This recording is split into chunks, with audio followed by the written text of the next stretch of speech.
بسم الله الرحمن الرحيم والعصر إن الإنسان لفي خسر إلا الذين آمنوا وعملوا الصالحات وتواصوا بالحق وتواصوا بالصبر.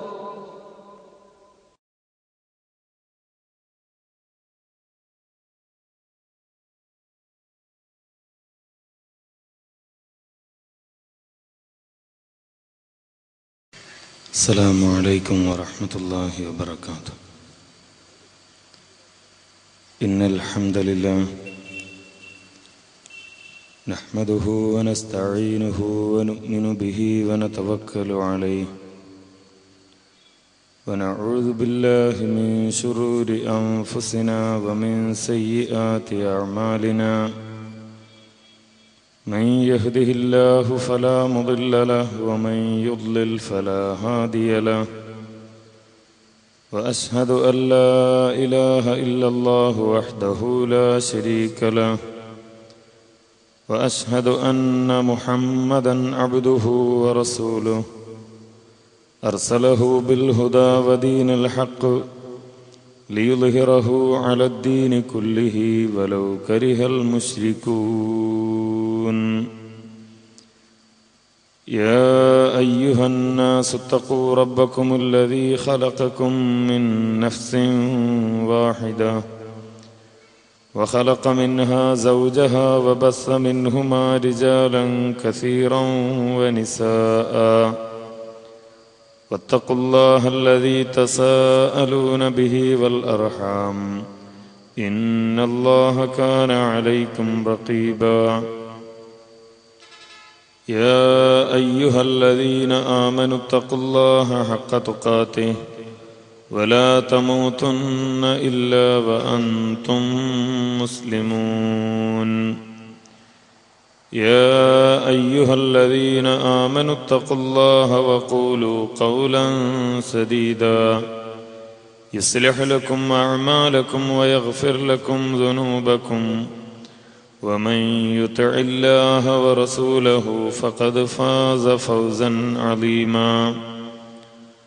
أما بعد فإن خير الكلام كلام الله وخير السنن سنن محمد صلى الله عليه وسلم وشر الأمور محدثاتها وكل محدثة بدعة وكل بدعة ضلالة. أعوذ بالله من الشيطان الرجيم. بسم الله الرحمن الرحيم. قل يا أيها الناس إني رسول الله إليكم جميعا الذي له ملك السماوات والأرض لا إله إلا هو يحيي ويميت فآمنوا بالله ورسوله النبي الأمي الذي يؤمن بالله وكلماته واتبعوه لعلكم تهتدون. ആദരണീയരായ പണ്ഡിതന്മാരെ, സ്നേഹമുള്ള സഹോദരന്മാരെ, സഹോദരികളെ, അല്ലാഹു സുബ്ഹാനഹു വ തആല അവൻ്റെ സ്വർഗത്തിൽ എത്തിച്ചേരുന്നവരുടെ ജീവിതത്തിൽ എന്ത് സവിശേഷതകൾ ഉണ്ടാകണം, പ്രത്യേകതകൾ ഉണ്ടാകണം എന്നാണോ കൽപ്പിച്ചത്, ആ പ്രത്യേകതകൾ നമ്മുടെ ജീവിതത്തിൽ ഉണ്ടാകുവാനും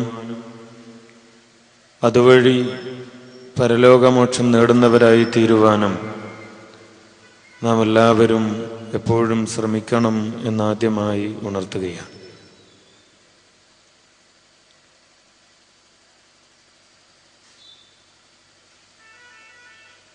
അല്ലാഹു സുബ്ഹാനഹു വ തആല മുഹമ്മദ് മുസ്തഫ സല്ലല്ലാഹു അലൈഹി വസല്ലമയ്ക്ക് ശേഷം ഈ ലോകത്ത് ജീവിക്കുന്ന മുഴുവൻ മനുഷ്യരും അംഗീകരിക്കേണ്ട, വിശ്വസിക്കുകയും ജീവിതത്തിൽ പകർത്തുകയും ചെയ്യേണ്ട സന്ദേശമായാണ് അള്ളാഹുവിൻ്റെ റസൂലിലൂടെ ഈ ദീന് നമുക്ക് പഠിപ്പിച്ചു തന്നിരിക്കുന്നത്. നബി സല്ലല്ലാഹു അലൈഹി വസല്ലം ആ ദീൻ സ്വന്തം ജീവിതത്തിൽ ജീവിച്ച് കാണിച്ചു തരികയും അള്ളാഹുവിൻ്റെ റസൂലിനോടൊപ്പം ജീവിച്ച ഉന്നതന്മാരായ ആ റസൂലിൻ്റെ ഉത്തമരായ അനുയായികൾ അള്ളാഹുവിൻ്റെ റസൂലിൻ്റെ കൽപ്പനകൾ ശിരസാ വഹിച്ചുകൊണ്ട് ജീവിക്കുകയും ചെയ്തു. അല്ലാഹു സുബ്ഹാനഹു വ തആല അവന്റെ റസൂലിലൂടെ പൂർണ്ണമാക്കുകയും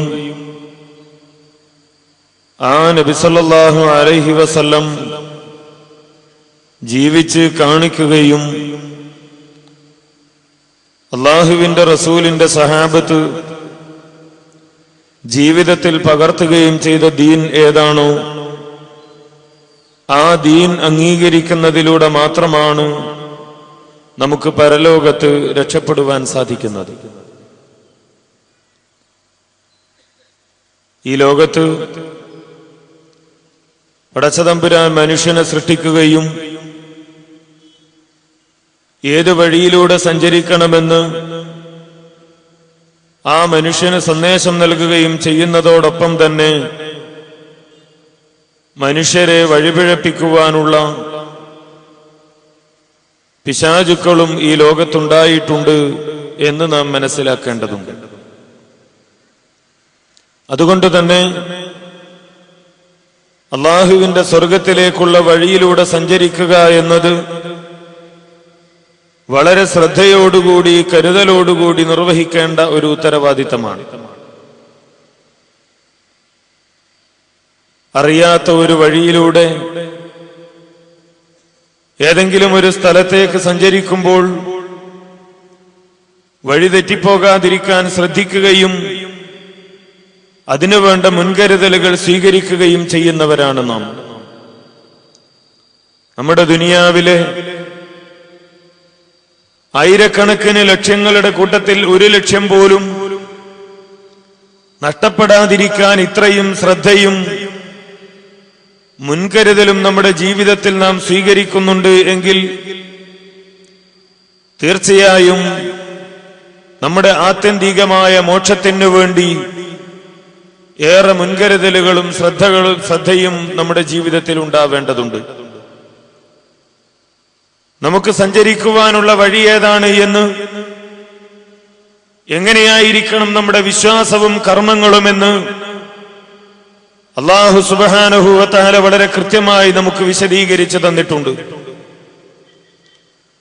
ഈ കാര്യങ്ങൾ വിശദീകരിച്ചു തന്ന അല്ലാഹു സുബ്ഹാനഹു വ തആല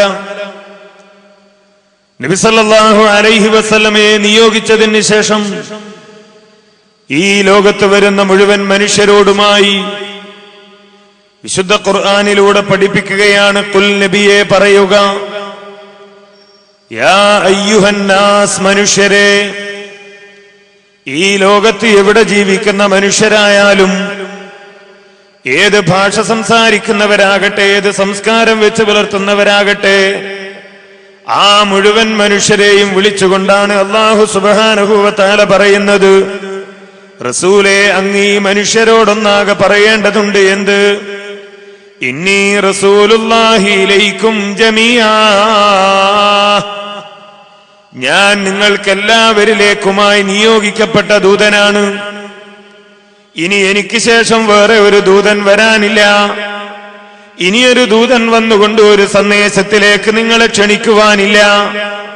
മറിച്ച് ഖിയാമത്ത് നാൾ വരെയുള്ള മുഴുവൻ മനുഷ്യരിലേക്കുമായി നിയോഗിക്കപ്പെട്ടിരിക്കുന്ന ദൂതനാകുന്നു ഞാൻ. ആരാണ് എന്നെ ദൂതനായി നിയോഗിച്ചതെന്നറിയുമോ? അല്ലദീ ലഹു മുൽക്കുസ് സമാവാതി വൽ അർള്. ഞാൻ അല്ലാഹുവിന്റെ ദൂതനാണെന്ന് പറഞ്ഞല്ലോ. ആരാണ് ഈ അല്ലാഹു സുബ്ഹാനഹു വ തആല? അല്ലദീ ലഹു മുൽക്കുസ് സമാവാതി വൽ അർള്. ആ പടച്ച തമ്പുരാനാകുന്നു ആകാശഭൂമികളുടെ അധികാരമുള്ളത്. ആകാശഭൂമികളുടെ ഉടമസ്ഥാവകാശം മുഴുവൻ ഏതൊരു രക്ഷിതാവിങ്കലാണോ ഉള്ളത്, ഏതൊരു രക്ഷിതാവിനാണോ ആകാശത്തിന്റെ അധികാരമുള്ളത്, ഏതൊരു രക്ഷിതാവിനാണോ ഭൂമിയുടെ അധികാരമുള്ളത്, ആകാശഭൂമികളിലുള്ള സകല വസ്തുക്കളുടെയും ആകാശഭൂമികളിലുള്ള സകല വ്യക്തികളുടെയും എല്ലാ പദാർത്ഥങ്ങളുടെയും അധികാരം ഏതൊരു രക്ഷിതാവിലാണോ നിക്ഷിപ്തമായിട്ടുള്ളത്, ആ രക്ഷിതാവിന്റെ ദൂതനാണ് ഞാൻ. അതുകൊണ്ട് തന്നെ ലാ ഇലാഹ ഇല്ലാ ഹുവ, ആ പടച്ച തമ്പുരാനല്ലാതെ, ആ രക്ഷിതാവല്ലാതെ, ആ ഉടമസ്ഥനല്ലാതെ ആരാധനക്കർഹനായി വേറെ ആരും തന്നെ ഇല്ല.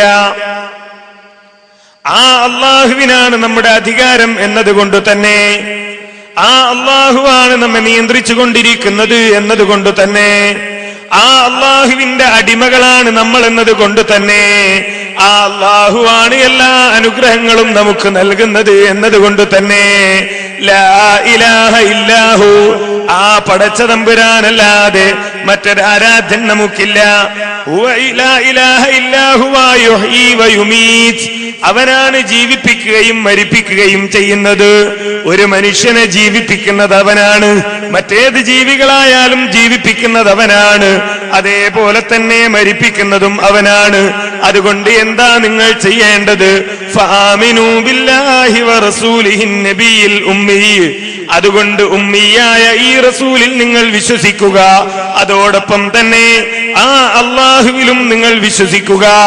ആ അള്ളാഹുവിൽ നിങ്ങൾ വിശ്വസിക്കണം. ഏതാണ് ആ അള്ളാഹു? നേരത്തെ പറഞ്ഞ മുഴുവൻ പ്രത്യേകതകളും ഉള്ള അള്ളാഹു, നേരത്തെ പറഞ്ഞ സകല അധികാരങ്ങളും ഉള്ള അള്ളാഹു. ആ അള്ളാഹുവിൽ നിങ്ങൾ വിശ്വസിക്കണം. അതോടൊപ്പം തന്നെ ആ അള്ളാഹു നിയോഗിച്ച ദൂതനുണ്ട്, ആ ദൂതനിലും നിങ്ങൾ വിശ്വസിക്കണം. ആ ദൂതനെയും നിങ്ങൾ വിശ്വസിക്കണം.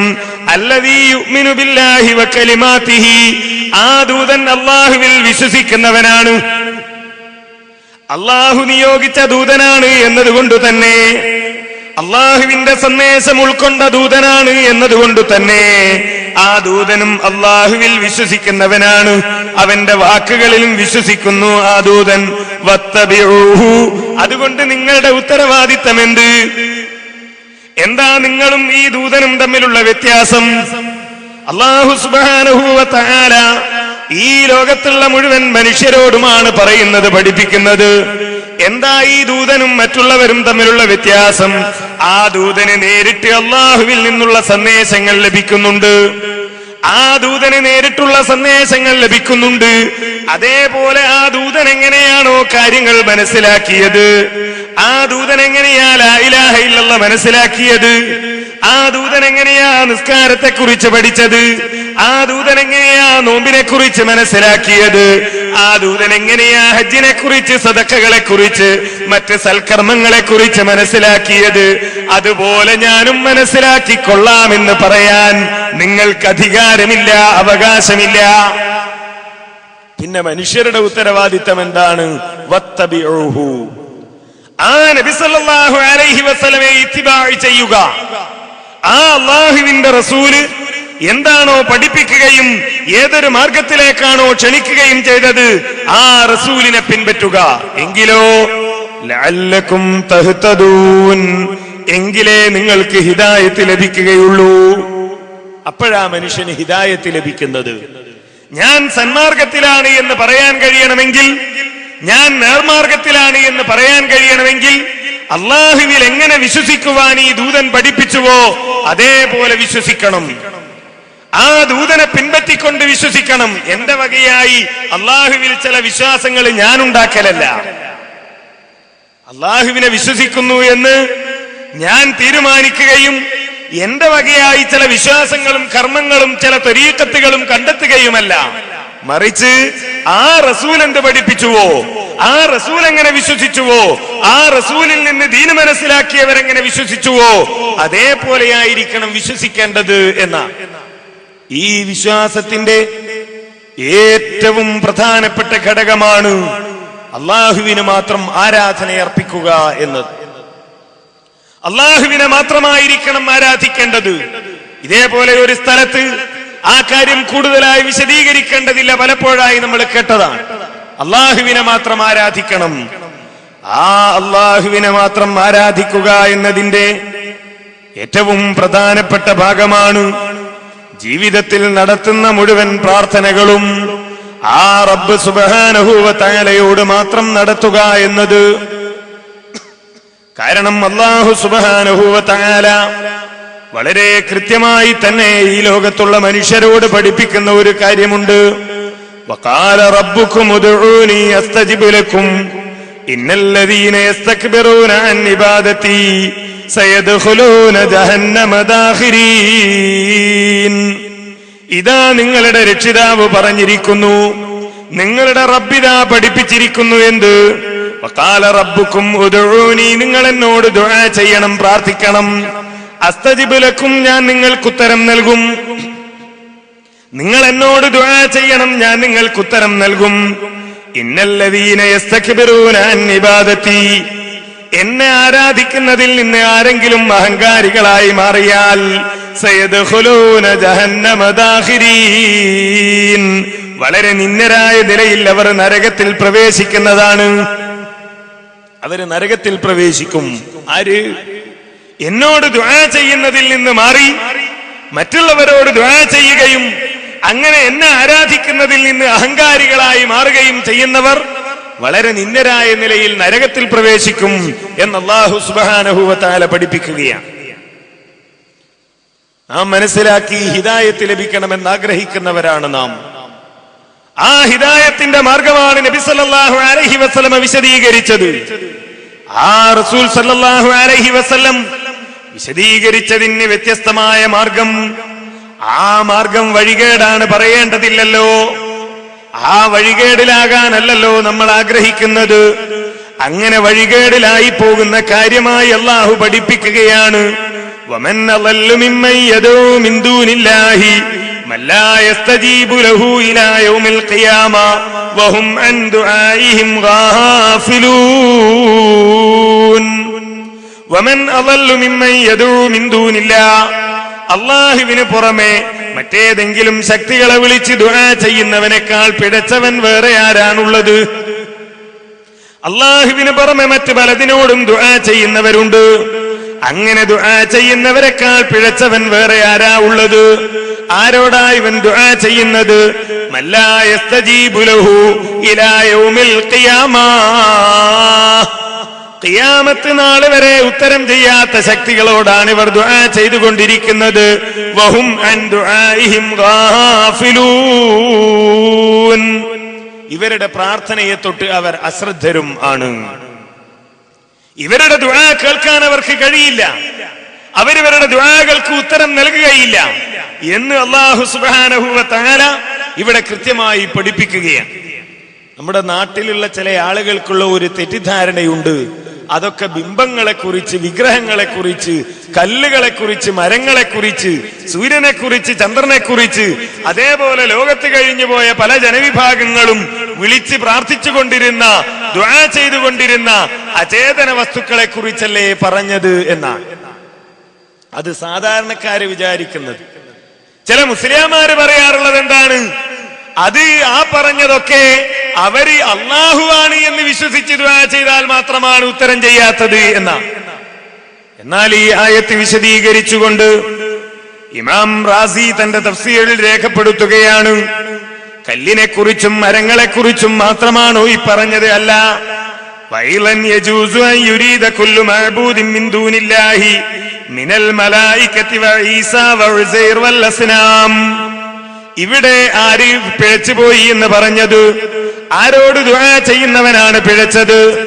ആരാണ് ഉത്തരം ചെയ്യാത്തത്? ഏത് ദുആ ചെയ്യുന്ന ശക്തികളാണ് ഉത്തരം ചെയ്യാത്തത്? ഏത് ശക്തികളാണ് ഇവരുടെ ദുആയെ തൊട്ട് അശ്രദ്ധരാകുന്നത്? ആരാധിക്കപ്പെട്ടുകൊണ്ടിരിക്കുന്ന പ്രാർത്ഥന നടത്തപ്പെട്ടുകൊണ്ടിരിക്കുന്ന എല്ലാ ശക്തികളും അതിൽപ്പെടും. ഇമാം റാസി പറയുകയാണ്, അയ്യുരീദ കുല്ലു മഅബൂദിൻ, ആരാധിക്കപ്പെടുന്ന എല്ലാ ശക്തികളും അതിൽപ്പെടും. മിൻ ദൂനില്ലാഹി, അല്ലാഹുവിന് പുറമെ ആരാധിക്കപ്പെടുന്ന എല്ലാ ശക്തികളും. മിനൽ മലായിക, അതിൽ മലക്കുകൾ പെടും. ഈസാ നബി അലൈഹിസ്സലാം പെടും. ഉസൈർ നബി അലൈഹിസ്സലാം പെടും.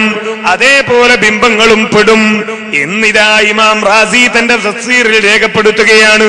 അതുകൊണ്ട് ആരോടാ ദുആ ചെയ്യേണ്ടത്? അല്ലാഹുവിനോടായിരിക്കണം ദുആ ചെയ്യേണ്ടത്. ഇതാണ് മുജാഹിദികൾ ഈ സമൂഹത്തോട് പറയുന്നത്. അതേപോലെ തന്നെ അല്ലാഹു സുബ്ഹാനഹു വ തആല മറ്റൊരിടത്ത് വളരെ കൃത്യമായി തന്നെ വിശദീകരിക്കുകയാണ്. വമാ ബികും മിൻ നിഅമത്തിൻ ഫമിനല്ലാഹി സുമ്മ ഇദാ മസ്സകുമുൽ ദുർറു ഫഇലൈഹി തജ്അറൂൻ. സാധാരണയായി മുജാഹിദികളോട് ചോദിക്കാറുള്ള ചോദ്യമുണ്ട്, ലോകത്തെ ആരെങ്കിലും ഇസ്തിഗാസ അല്ലാഹു അല്ലാത്തവരോട് പാടില്ല എന്ന് പറഞ്ഞിട്ടുണ്ടോ?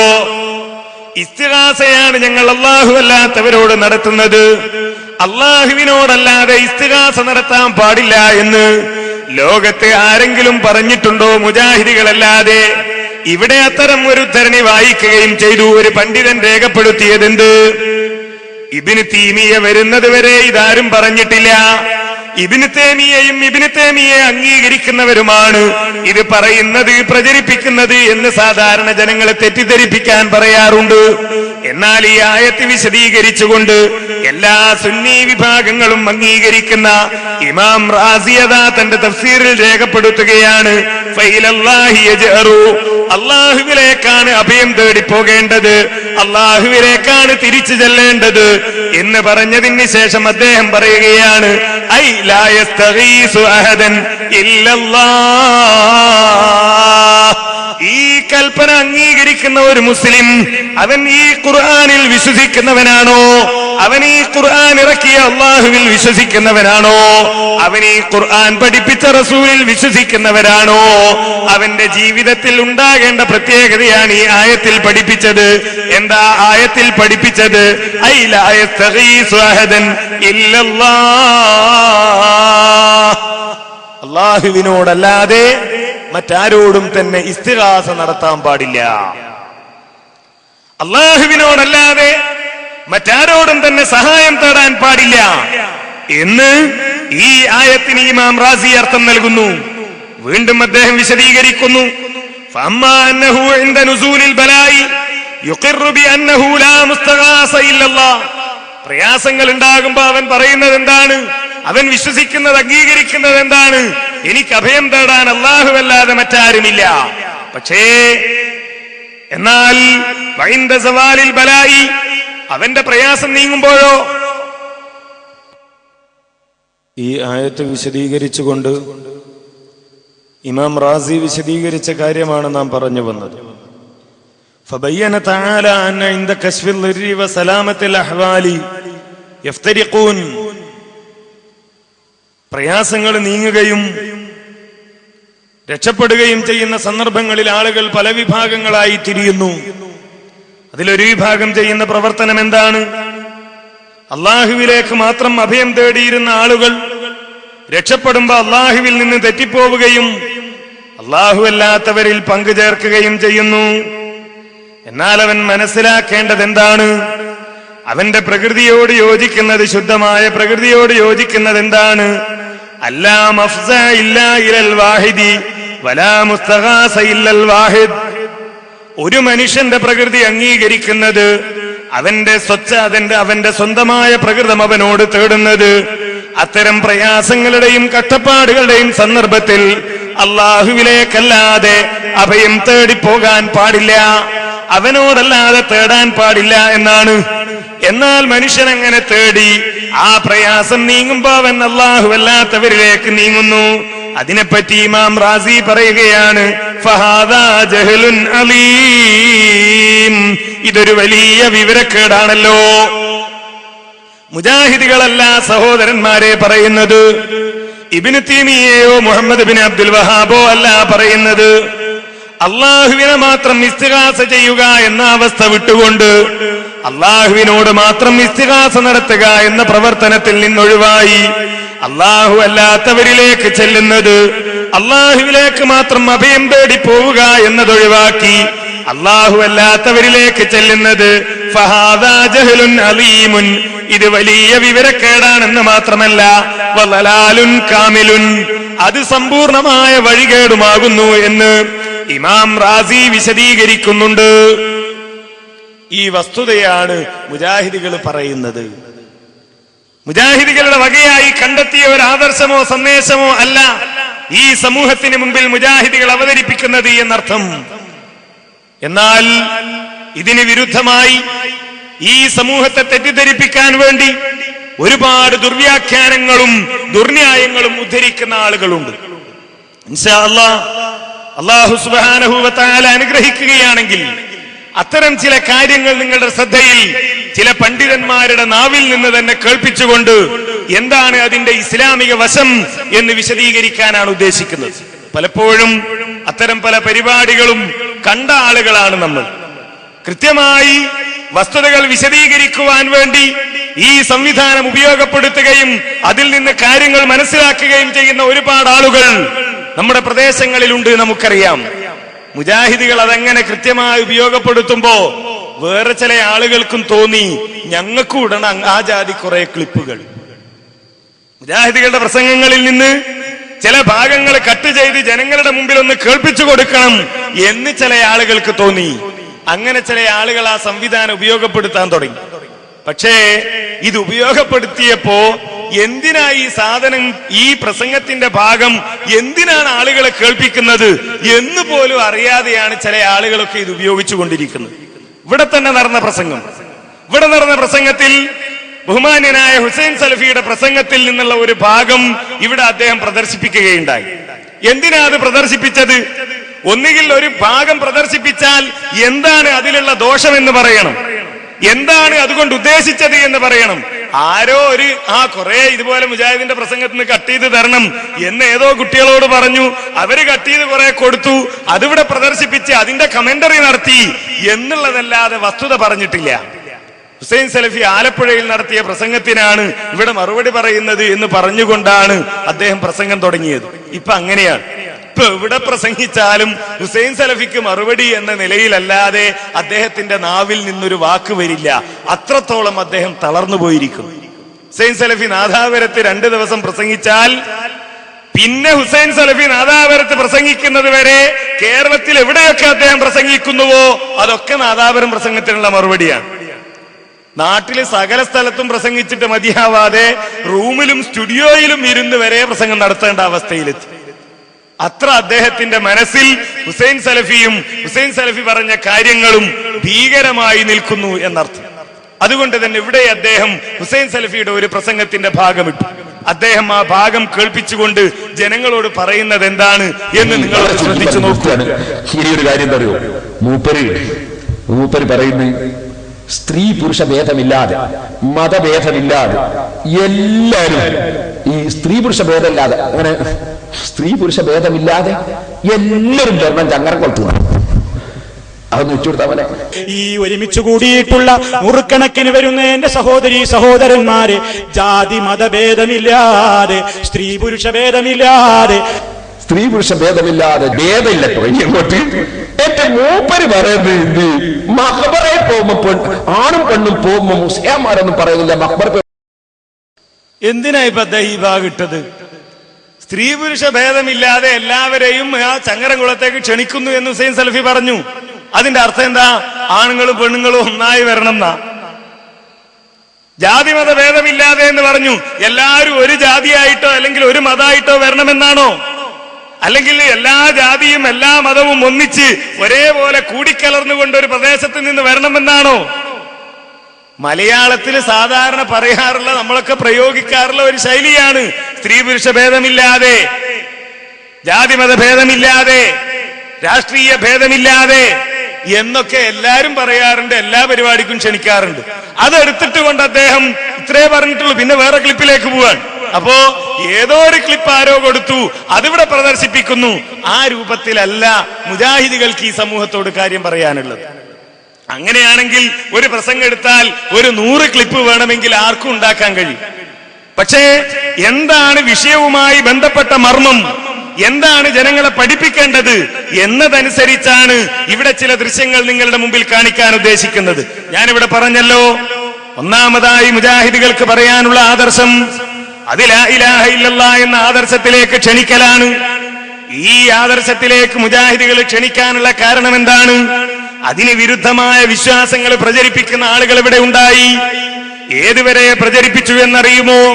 ഒരു കാലത്ത് പ്രാർത്ഥന അള്ളാഹുവിനോട് മാത്രമേ നടത്താൻ പാടുള്ളൂ എന്ന്, അള്ളാഹു അല്ലാത്തവരോട് നടത്തുന്നതിന് പ്രാർത്ഥന എന്ന് പറയാൻ പാടില്ല എന്ന് ഒക്കെ വിശ്വസിക്കുകയും പറയുകയും ചെയ്തിരുന്നവർ ഇപ്പൊ പറഞ്ഞ് എവിടെ എത്തി?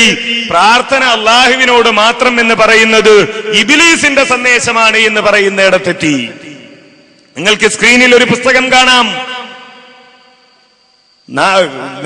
ഹാഷിം നഈമി എഴുതിയ വഴിപിരിഞ്ഞവർക്ക് എന്തു പറ്റി എന്ന് പറയുന്ന പുസ്തകം.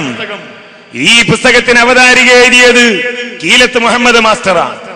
കീലത്ത് മുഹമ്മദ് മാസ്റ്ററുടെ അവതാരികയോടുകൂടി ഹാഷിം നഈമി എഴുതി പുറത്തിറക്കിയ ഈ പുസ്തകം, ആ പുസ്തകത്തിൽ പ്രാർത്ഥന അള്ളാഹുവോട് മാത്രം എന്ന പേരിൽ ഒരു അധ്യായമുണ്ട്. എന്തിനാ അധ്യായം? അള്ളാഹുവിനോട് മാത്രം പ്രാർത്ഥിക്കണമെന്ന് പറയാനല്ല, പിന്നെന്തിനാ? ആ അധ്യായത്തിൽ പറയുന്ന ഭാഗം നിങ്ങൾക്ക് അവിടെ കാണാം. മുജാഹിദുകളെ കുറ്റം പറഞ്ഞതിന് ശേഷം പറയുന്നു, പ്രാർത്ഥന അള്ളാഹുവോട് മാത്രം എന്ന വാദം സാക്ഷാൽ ഇബ്ലീസിന്റെ വാദമാണെന്ന് സുന്നി പണ്ഡിതന്മാർ വഹാബികളെ തെര്യപ്പെടുത്തി. സുന്നി പണ്ഡിതന്മാര് മുജാഹിദുകളെ ബോധ്യപ്പെടുത്തിയത് എന്താ? പ്രാർത്ഥന അള്ളാഹുവിനോട് മാത്രം എന്ന വാദം അത് സാക്ഷാൽ ഇബ്ലീസിന്റെ വാദമാണ് എന്ന്, ഇബ്ലീസിന്റെ സന്ദേശമാണ് എന്ന് സുന്നി പണ്ഡിതന്മാർ മുജാഹിദുകളെ ബോധ്യപ്പെടുത്തി എന്നാണ് കീലത്ത് മുഹമ്മദ് മാസ്റ്ററുടെ അവതാരികയോടുകൂടി എഴുതിയ പുസ്തകം. ഇപ്പോ അൽ-ഇർഫാദിൽ ഒരു ലേഖനം വന്നു. അൽ-ഇർഫാദിൽ വന്ന ലേഖനം എന്താണ്? ആ ലേഖനത്തിൽ ഒരുപാട് തെറ്റുകളുണ്ട് എന്നാണ് ഇവിടെ പറഞ്ഞത്. ഒരുപാട് തെറ്റുകളുണ്ട്, അതിന് മാത്രമല്ല എല്ലാറ്റിലും തെറ്റുകളുണ്ട്. അൽ-ഇർഫാദിലെ ആ ലേഖനത്തിൽ മാത്രമല്ല മറ്റു ലേഖനങ്ങളിലും അബദ്ധങ്ങളുണ്ട്, ദീനിന് നിരക്കാത്ത കാര്യങ്ങളുണ്ട്. ഈ ലേഖനത്തിൽ വളരെ പ്രധാനമായ കാര്യങ്ങൾ എന്താ ഉള്ളത്? നമുക്ക് തിരുനബി സല്ലല്ലാഹു അലൈഹി വസല്ലമയോടല്ലാതെ ചോദിക്കാൻ അർഹതയില്ല, അള്ളാഹുവിനോട് ചോദിക്കാൻ റസൂലുള്ളാഹിക്ക് മാത്രമേ അധികാരമുള്ളൂ എന്നീ അൽ-ഇർഫാദിൽ എഴുതി വെച്ചു. ഇറങ്ങിയ അന്ന് മുതൽ മുജാഹിദുകളിൽ എല്ലാ സ്ഥലത്തും പ്രചരിപ്പിച്ചു. ഇതാ സഹോദരന്മാരെ സൂക്ഷിച്ചോ, ഇത്ര അപകടകരമായ അവസ്ഥയിലേക്കാണ് നിങ്ങളെ ഇവർ കൊണ്ടുപോകുന്നത്, അതുകൊണ്ട് സൂക്ഷിക്കണം, വിശ്വാസം കരുതിയിരിക്കണം എന്ന് ലേഖനങ്ങളിലൂടെ, പ്രസംഗങ്ങളിലൂടെ, നോട്ടീസുകളിലൂടെ, ബോർഡുകളിലൂടെ മുജാഹിദുകൾ ഈ സമൂഹത്തെ ബോധ്യപ്പെടുത്തിയപ്പോ ഇവർക്ക് തോന്നി ഇനി പിടിച്ചു നിന്നാ പറ്റൂല. കാരണം അതിന് മാത്രമുള്ള അവസ്ഥയിൽ ജനങ്ങൾ എത്തിയിട്ടില്ല. നമ്മൾ ഇക്കാലം വരെ ഖുർആനായത്തൊക്കെ ഓതി ദുർവ്യാഖ്യാനം ചെയ്തിട്ടുണ്ടെങ്കിലും ആളുകൾ അള്ളാനോടും ദ്വാരക്കാം എന്നുള്ള നിലയിലല്ലാതെ അള്ളാനോട് ദ്വാരക്കാൻ അധികാരമില്ല എന്ന് പറഞ്ഞാൽ ഉൾക്കൊള്ളാൻ മാത്രം ജനങ്ങളായിട്ടില്ല എന്ന് ബോധ്യപ്പെട്ടപ്പോ ഈ പുതിയ അൽ-ഇർഫാദിൽ ഒരു തിരുത്തുവായി വന്നിരിക്കുന്നു. ഇവിടെ പ്രസംഗിച്ചപ്പോഴും പറഞ്ഞു, ഞാൻ ഇതിന്റെ ചീഫ് എഡിറ്ററുമായി ബന്ധപ്പെട്ടിട്ടുണ്ട്, അദ്ദേഹത്തോട് തെറ്റുകളൊക്കെ ഞാൻ പറഞ്ഞു കൊടുത്തിട്ടുണ്ട് എന്നാണ്. ആ പ്രസംഗിച്ച ആളുടെ തന്നെ ലേഖനമാണ് വിയോജിപ്പ്, പേരോട് അബ്ദുറഹ്മാൻ സഖാഫി എന്ന പേരിൽ തിരുനബി സല്ലല്ലാഹു അലൈഹി വസല്ലം വിശ്വാസിയുടെ വസീല ലേഖനത്തിൽ തെറ്റിദ്ധാരണക്ക് വഴി എന്ന് പറഞ്ഞുകൊണ്ടൊരു തിരുത്ത്, ഒപ്പം കോളത്തിൽ ഖേദിക്കുന്നു എന്ന ഒരു വാർത്തയും കൊടുത്തിരിക്കുന്നു. എന്തിനാ ഖേദിക്കുന്നത്? ഈ ലേഖനത്തിൽ പറഞ്ഞ ഒരുപാട് കാര്യങ്ങൾ തെറ്റാണത്രേ, ഈ ലേഖനത്തിൽ പറഞ്ഞ ഒരുപാട് കാര്യങ്ങൾ അബദ്ധമാണത്രേ. സഹോദരന്മാരെ, ഇത് ഇവരുടെ വിശ്വാസമാണ്, ഈ പണ്ഡിതന്മാരുടെ വിശ്വാസമാണ്. നിങ്ങൾ കണ്ടില്ലേ, പ്രാർത്ഥന അല്ലാഹുവോട് മാത്രം എന്ന് പറയുന്നത് ഇബ്ലീസിന്റെ വാദമാണ് എന്നിവർ എഴുതി വെച്ചിട്ടുണ്ട്. ഇവിടെ അൽ-ഇർഫാദിനെ പറ്റി എന്താ അദ്ദേഹം തന്നെ പറയുന്നത്, അത് നിങ്ങളൊന്ന് കേട്ടു നോക്കൂ. അദ്ദേഹം അൽ-ഇർഫാദ് വിഷയം ഇവിടെ പരാമർശിക്കുന്നത് ഈ അടുത്ത് സുബ്ഹാനല്ലാഹ് ഒരു അൽ-ഇർഫാദ് മൗലവിമാര് വായിക്കാം.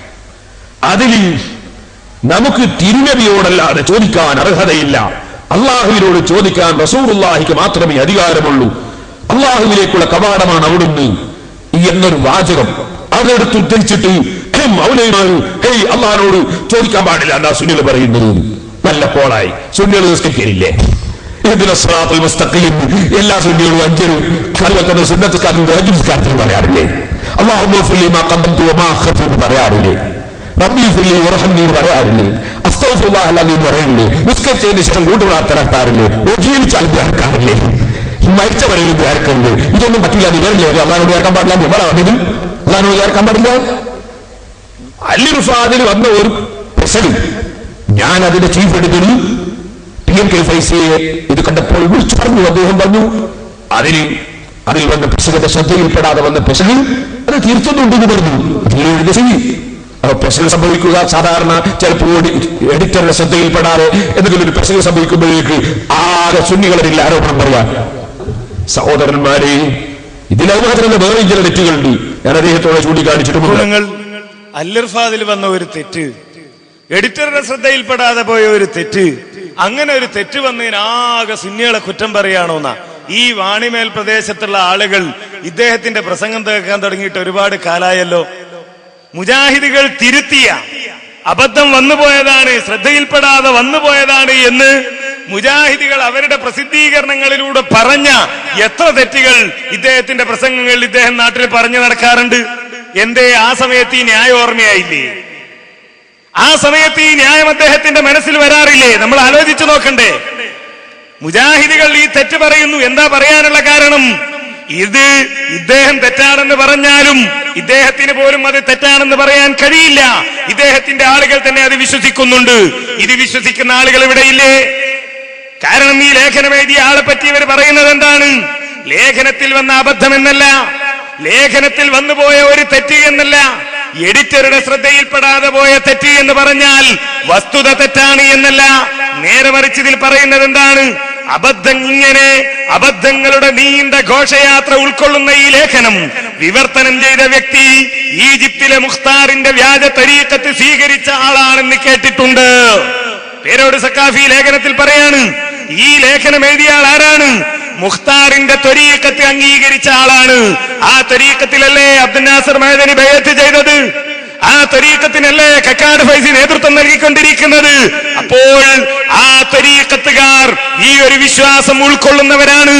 ആ വിശ്വാസം നിങ്ങളുടെ പ്രസിദ്ധീകരണത്തിലൂടെ പുറത്തു വന്നു എന്ന് മാത്രം. മുജാഹിദുകൾ ഇത് പറയാതിരിക്കേണ്ടതില്ല. അൽ-ഇർഫാദിലൂടെ വന്ന കാര്യം മുജാഹിദുകൾക്ക് ഇനിയും പറയാം. ഏതുവരെ? ഇതിൽ ഇനിയുണ്ട് തെറ്റ്. എന്താണെന്നറിയോ? ഒരുപാട് തെറ്റുകൾക്ക് പുറമെ പ്രധാനപ്പെട്ടത് മാത്രം പറയട്ടെ. ലോകത്തെവിടെ നിന്ന് പ്രവാചകരെ വിളിച്ചാലും ഉത്തരം ലഭിക്കും. നിബിതങ്ങൾക്ക് വരാനും കാണാനും ഉത്തരം നൽകാനും കഴിയില്ലെന്ന വാദം റബ്ബിന്റെ കഴിവിനെ ചോദ്യം ചെയ്യലാകുന്നു. അള്ളാഹു അവൻ ഉദ്ദേശിക്കുന്നവർക്ക് കണക്കും കയ്യുമില്ലാതെ കൊടുക്കുന്നവനാകുന്നു എന്ന് ഖുർആനിൽ കാണാം.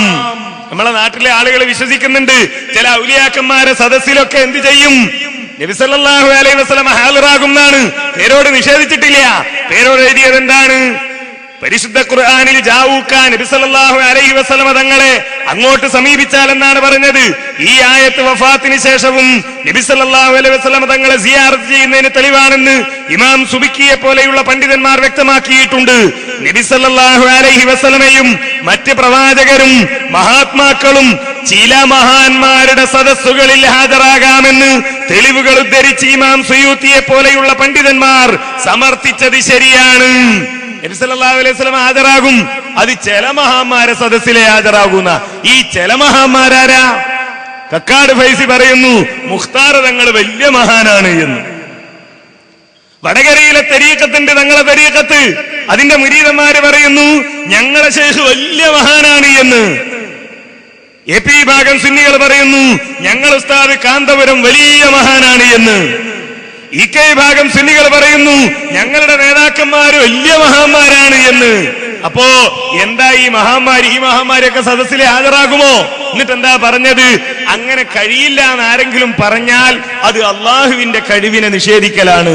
കാരണം നബി സല്ലല്ലാഹു അലൈഹി വസല്ലമക്ക് ഹാജരാകാൻ അള്ളാഹുവിന് കഴിവ് കൊടുക്കാലോ. അങ്ങനെയാണെങ്കിൽ സഹോദരന്മാരെ, ബിംബാരാധനയെ മുസ്ലിങ്ങൾക്ക് എതിർക്കാൻ കഴിയോ? ഒരാള് പറയാ, ഒരു മുസ്ലിം അവന്റെ വീട്ടിൽ ഒരു കല്ല് കൊണ്ടുപോയി വെക്കുന്നു. എന്നിട്ട് ആ കല്ലിനോട് പ്രാർത്ഥിക്കുന്നു, സഹായം തേടുന്നു. ദുആ എന്ന് പറയേണ്ട, സഹായം തേടുന്നു. കുട്ടികളുണ്ടാകാനും രോഗം മാറാനും അവന്റെ ആവശ്യങ്ങളൊക്കെ പൂർത്തീകരിക്കാനും. ഒരു മുസ്ലിയാർ ചെന്നിട്ട് അയാളോട് പറയാ, സുഹൃത്തെ, നിങ്ങളങ്ങനെ ചെയ്യാൻ പാടില്ല, നിങ്ങൾ കല്ലിനോട് തേടാൻ പാടില്ല, ആ കല്ലിന് നിങ്ങളുടെ ദുആ കേൾക്കാൻ, സഹായം തേടൽ കേൾക്കാൻ, നിങ്ങൾ പറയുന്നത് കേൾക്കാൻ, നിങ്ങളെ സഹായിക്കാനുള്ള കഴിവില്ല, അതുകൊണ്ട് നിങ്ങൾ അതിനോട് തേടരുത് എന്ന് മുസ്ലിയാർ പറഞ്ഞാൽ ഇവൻ പറയാ, ഓഹോ, അപ്പൊ മുസ്ലിയാർ നിങ്ങൾക്ക് അള്ളാഹുവിന്റെ കഴിവ് തീരെ വിശ്വാസമില്ലല്ലേ, അപ്പൊ അള്ളാഹുവിന് കല്ലിന് കഴിവ് കൊടുക്കാൻ കഴിയൂലേ? മൂസാ നബി അലൈഹിസ്സലാമിന്റെ കാലത്ത് അള്ളാഹ് അങ്ങനത്തെ ചില കഴിവൊക്കെ ഉണ്ടായിരുന്നു എന്നാണ് ഞാൻ മനസ്സിലാക്കിയത്. കാരണം മൂസാ നബി കല്ലിന് മുകളിൽ വസ്ത്രം അയച്ചു വെച്ചപ്പോ ആ വസ്ത്രമായിട്ട് കല്ലോടിയില്ലേ? ഞാൻ വിചാരിച്ചത് അള്ളാഹ്ക്ക് ഇപ്പോഴും ആ കഴിവുണ്ട് എന്നാ. ആ കഴിവൊക്കെ പോയോ എന്ന് മുസ്ലിയാരോട് തിരിച്ചു ചോദിച്ചാലോ ആർക്കും എന്തും പറയാം അള്ളാഹുവിന്റെ കഴിവ് എന്നാണെങ്കിൽ. അള്ളാഹു സുബ്ഹാനഹു വ തആല കണക്കും കയ്യുമില്ലാതെ കൊടുക്കുമെന്ന് പറഞ്ഞാൽ അവൻ നിശ്ചയിച്ചിരിക്കുന്ന ചില വ്യവസ്ഥകളുണ്ട്.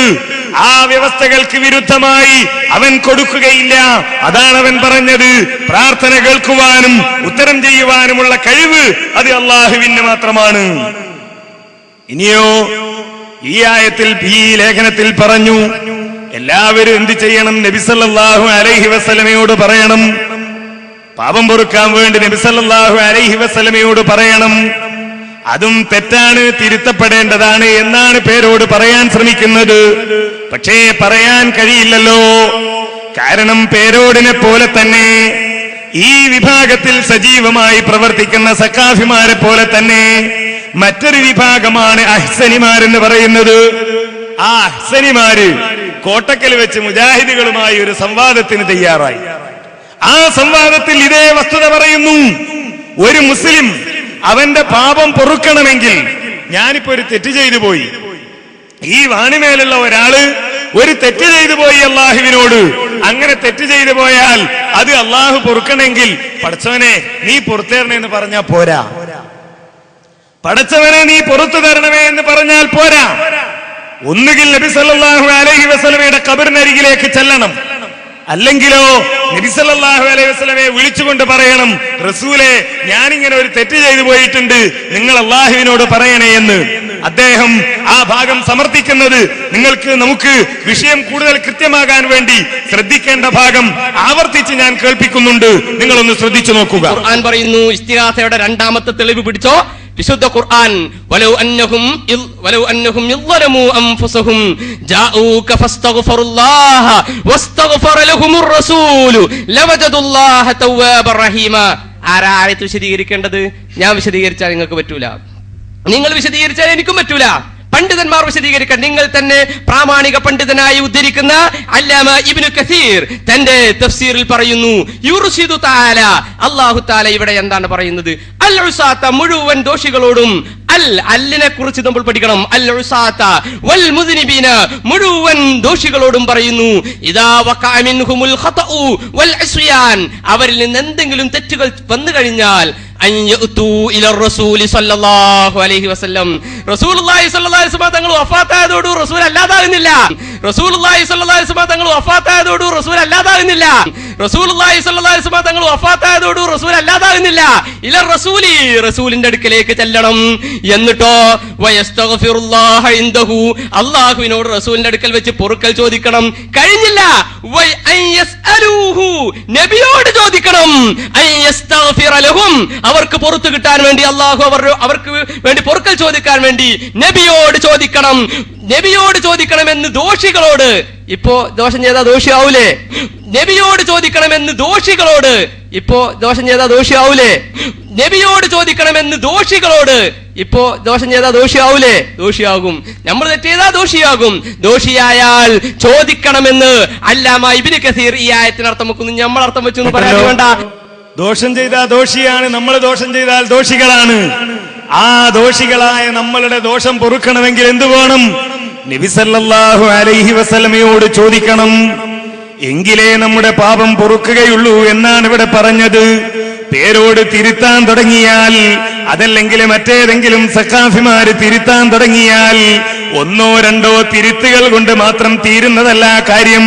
കാരണം അങ്ങനെയാണ് ഈ സമുദായത്തെ പഠിപ്പിച്ചു വെച്ചിരിക്കുന്നത്, അങ്ങനെയാണ് ഇവർ പഠിച്ചത്, മനസ്സിലാക്കിയത്, ഇവരുടെ നേതാക്കന്മാരങ്ങനെയാ പറഞ്ഞു കൊടുത്തത്. അതുകൊണ്ടാ ഇർഫാദിൽ ലേഖനം വന്നത്, അതുകൊണ്ടാ അഹ്സനി ഇങ്ങനെ പഠിപ്പിച്ചത്. സഹോദരന്മാരെ, എവിടേക്കാ കൊണ്ടുപോകുന്നത്? ഒരു മുസ്ലിം അവന്റെ ജീവിതത്തിൽ എപ്പോഴും പ്രാർത്ഥിക്കുന്നുണ്ടല്ലോ, ഗൈറിൽ മഗ്ലൂബി അലൈഹിം വലല്ലാലീൻ.